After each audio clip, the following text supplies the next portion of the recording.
이제 공화국별이죠. 공화국별로 어떤 개헌이 있었고, 그리고 이제 어떤 공화국 정권은 독재 정권이었고, 그 독재 정권에 맞섰던 민주화 항쟁을 정리해 보도록 하겠습니다. 그래서 우리 개헌이 무려 1차에서 9차까지 있습니다. 참 개헌을 많이 했어요. 그래서 이렇게 개헌이 많은 것은 이 독재자들이 독재자, 소위 독재자라 불리는 대통령들이 정권 연장을 해서 개헌했다는 겁니다. 대개 이제 간선제지, 간선제. 자, 직선제는 국민투표고, 간선제는 이제 어때요? 국민의 대의기구죠. 대의기구인 그 대의기구에서 대통령을 뽑는 건데, 대개는 이제 대통령 친위 세력들이죠. 친위 세력들이 간선제로서 그 대의기구를 장악해서 대통령을 뽑는 거죠.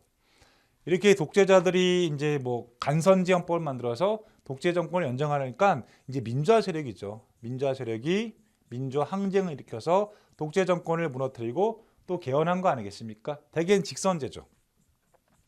국민투표로 대통령을 뽑자는 거 아니겠습니까? 나라의 주인이 국민일 때는 어때요? 국민들이 직선으로 대통령을 뽑는 거죠. 그래서 우리 개헌의 역사는 바로 독재와 민주화 세력의 싸움이었다. 간선제와 직선제의 싸움이었다라고 보시면 되겠습니다.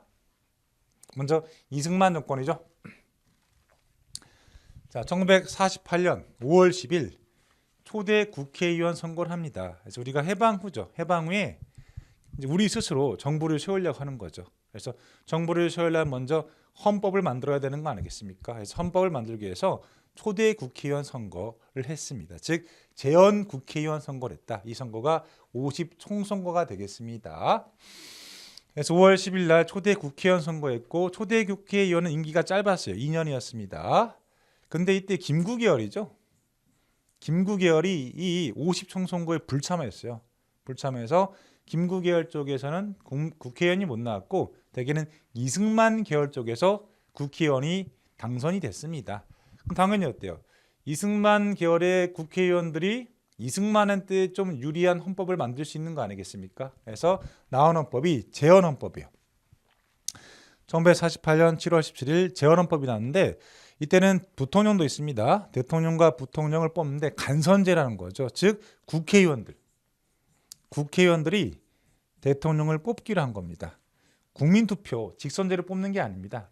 근데 당시 국회는 재헌국회 50 총선거의 결과 이승만 계열이 국회를 장악했다고 하죠. 따라서 이승만이 대통령이 되기 쉬운 그런 내용이 되겠죠. 그래서 결국 국회 간선제로 이승만이 대통령이 되는 겁니다. 그래서 1대 대통령 선거 국회 간선으로 이승만 대통령, 부통령은 이희영이 되겠고요. 그리고 대통령의 임기는 4년이었고요. 중임 제한이 있다. 여기서 중임 제한이라는 것은 대통령을 2번밖에 못한다가 되겠습니다. 2번 하고 그 이상 여러 번은 못한다는 겁니다.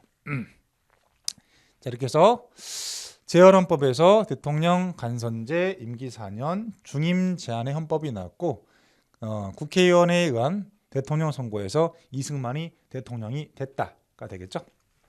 자, 그런데 문제가 생깁니다. 이승만 입장에서 문제가 생겨요. 2대 국회의원 선거. 자, 우리 재헌 국회의원들, 즉 1대 국회의원들은 임기가 2년이었습니다. 그래서 48년 50 총선거로 국회의원이 돼서 2년 동안 이제 국회의원 활동을 했고, 2년이 되자 이제 2대 국회의원 선거를 하는데, 이때 야당이 승리했어요. 야당. 즉 이승만이 당시 여당이었죠. 근데 이승만이 뭐 실정이 있었던 거죠. 실정이 있으니까 야당이 승리했습니다. 그래서 이승만은 대통령 되기 힘들어진 거예요. 대통령을 간선제하는 거 아니겠습니까? 그래서 국회의원들이 대통령을 뽑는 거잖아요. 근데 야당 국회의원들이 국회를 장악했으니까 다음 대통령 선거에서는 이승만은 될 수 없는 겁니다. 그래서 이승만이 개헌한 게 1차 개헌, 발차개헌이 돼요. 1952년이죠. 이때가 한국 전쟁 중이에요. 한국 전쟁 중에 북한한테 밀려가지고 우리 수도가 부산으로 이렇게 이동했을 때입니다. 그러니까 임시 수도 부산에서 개헌한 게 발차개헌이고, 개헌안의 핵심은 대통령 직선제가 되겠어요. 이제 대통령을 국민투표로 뽑겠다는 겁니다. 그래서 간선제에서 직선제로 바꿨습니다. 그래서 이제 이 발차개헌을 통해서 2대 대통령 선거를 직선제로 했어요. 근데 당시는 전쟁 중이었죠. 한국 전쟁 중이었기 때문에 당연히 국민들은 어때요? 강력한 대통령이 당선이 돼가지고 이 전쟁을 이끌기 바라겠죠. 그래서 이승만이 대통령이 당선이 되는 겁니다. 그래서 이승만이 2대 대통령, 부통령은 한평이 되겠습니다. 근데 자 보니까 어때요? 이승만이 지금 2번 해먹었죠. 근데 이승만이 또 하고 싶은 거야. 또 하고 싶은데 뭐가 걸리죠? 재헌헌법에서 중임 제한이 걸려 있었거든요. 대통령은 2번밖에 못한다. 여러 번 못한다는 거 아니겠습니까? 그럼 이제 지금 이승만이 2번 했으니까 다음 대통령 선거에 나오려면 이 중임 제한을 깨야 돼요. 바로 이 중임 제한을 깬 개헌이 2차 개헌, 1954년도에 4.4.5입 개헌이 되겠죠. 원래 이 개헌안이 통과가 안 됐습니다.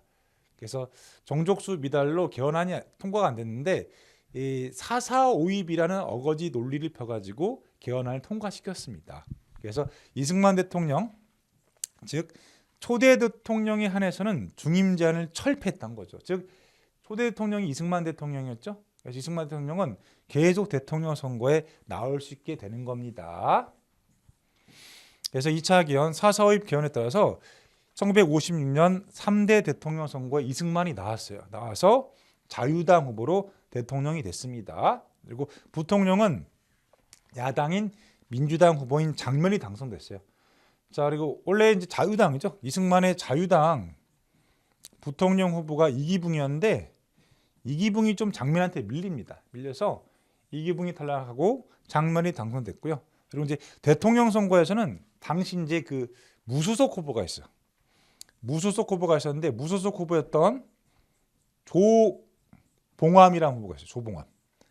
조봉암이라는 후보가 한 30%를 득표하면서 이승만의 강력한 라이벌로 떠오르게 됐습니다. 그렇지만 대통령 이승만이 당선이 됐습니다. 그래서 3대에서 이승만 대통령. 이승만이 지금 3번 해먹었죠. 자, 또 나옵니다. 자, 이제 또 나오려고 하는데 이제 걸리는 게 누구냐? 바로 이 조봉암이 되겠죠. 조봉암. 이 조봉암이 이승만의 강력한 라이벌 아니겠습니까? 그리고 이때는 직선제잖아, 직선제. 직선제니까 뭐 국민 투표로 한다면은 이승만이 조봉암한테도 밀릴 수 있겠죠. 그래서 이때 터진 게 진보당 사건이 되겠어요.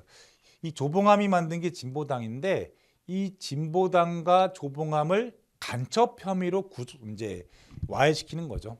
그래서 1958년도 북한의 주장과 유사한 평화 통일을 주장한다며 간첩 혐의로 이 진보당을 해체시켜 버린 겁니다. 해체시키고 조봉암을 구속시켰다. 그리고 결국 조봉암까지 사형시켰다가 되겠습니다. 그래서 이승만이 이제 강력한 대통령 선거 라이벌이 된 조봉암을 간첩 혐의로 죽였다가 되겠습니다. 그리고 드디어 1960년 4대 정부통령 선거가 있습니다. 이때 직선제죠. 근데 이때 이승만은 거의 당선이 확실시했습니다. 왜냐하면은 당시 야당이었던 민주당 후보가 갑자기 죽었거든요. 민주당 후보가 이 병에 걸려 있어가지고 조병옥이 병에 걸려가지고 미국에 가서 치료받다 죽게 됐어요. 그래서 이승만 대통령은 단독 후보입니다. 단독 후보에서 당선이 확실시됐는데 이 부통령 선거에서 또 자유당 이기붕이가 장면이죠. 민주당 장면에 밀렸던 거예요.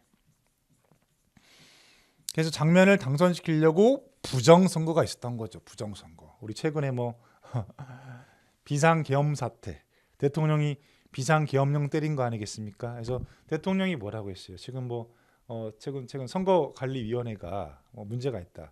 부정선거가 있다면서 부정선거 의혹을 제기하면서 대통령이 비상계엄 때린 거 아니겠습니까? 그죠? 여튼간에 그래서 부정선거 이슈가 있으니까 이게 나올 수도 있는 거죠. 그래서 이승만 정권이 이제 이기붕을 당선시키려고 3.15 부정선거를 했던 거죠. 그래서 3인조, 5인조가 공개 투표하고 사할이죠. 투표하면 이미 사할이 이기붕으로 다 찍혀 있는 거야, 이게 걸린 거죠. 그래서 여기에 반발하는 시가 터진 게 4.19 혁명이 되겠습니다. 자, 1960년 4월 11일 마산에서 시작된 거죠. 당시 이제 마산에서 3.15 부정선거에 반발해서 시위가 있었는데 그 시위 도중 사라졌던 김주열이란 어린 학생의 시체가 마산 앞바닷가에서 떠오르게 됩니다.